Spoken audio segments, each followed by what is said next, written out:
ಋತುಚಕ್ರ ತಿರುಗುವುದು ಕಾಲನದೆ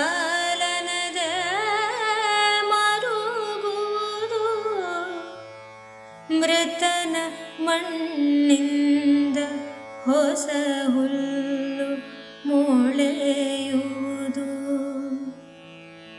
ಕ್ಷಿತಿಗರ್ಭ ಧರಿಸುವಳು ಮತ್ತುದಿಸುವುದು ಜೀವ ಸತತ ಕೃಷಿಯೋ ಪ್ರಕೃತಿ ಮಂಕುತಿಮ್ಮ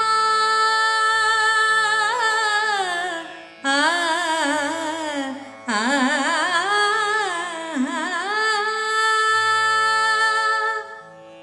ಬೇಸಿಗೆ ಕಾಲ ಮುಗಿದ ಮೇಲೆ ಮಳೆಗಾಲ, ಅದರ ನಂತರ ಚಳಿಗಾಲ, ಮತ್ತೆ ಬೇಸಿಗೆ, ಹೀಗೆ ಋತುಗಳು ಉರುಳ್ತಾನೆ ಇರುತ್ತೆ.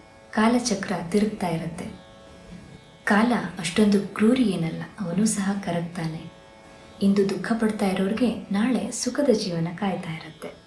ಹೆಣವನ್ನು ಹೂತ ಮಣ್ಣಿನಿಂದ ಹೇಗೆ ಹೊಸ ಹುಲ್ಲು ಅರಳುತ್ತೋ ಹಾಗೆ ಸಾವು ನೋವುಗಳನ್ನು ಕೊಟ್ಟಿರುವ ಮನೆಯಲ್ಲಿ ದೇವರು ಹುಟ್ಟಿನ ಸಂಭ್ರಮವನ್ನು ಕೊಟ್ಟಿರ್ತಾನೆ. ಪ್ರಕೃತಿಯಲ್ಲಿ ಋತುಗಳ ಬದಲಾವಣೆ ಹೇಗೆ ಸಹಜವೋ ನಮ್ಮ ಬದುಕಿನಲ್ಲಿಯೂ ಸಹ ಬದಲಾವಣೆಗಳು ಸಹಜ. ಯಾವ ನೋವು ನಲಿವುಗಳು ಶಾಶ್ವತವಲ್ಲ. ಪ್ರಕೃತಿಯಲ್ಲಿ ಹೇಗೆ ಕಾಲ ತನ್ನಿಂದ ತಾನೇ ಬದಲಾಗ್ತಾ ಇರುತ್ತೋ ಹಾಗೆಯೇ ನಮ್ಮ ಜೀವನದಲ್ಲಿಯೂ ಸಹ ಏರಿಳಿತಗಳು ನಡೀತಾನೇ ಇರುತ್ತೆ.